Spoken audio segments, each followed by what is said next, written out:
Hi, today we are going to learn how to make a slip knot. So, firstly, we prepare our yarn.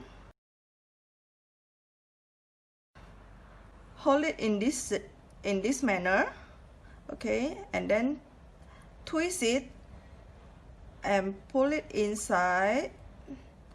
Take this yarn out while we are holding these two yarn and pull it out. Okay. So this is a slip knot. Let's repeat once again.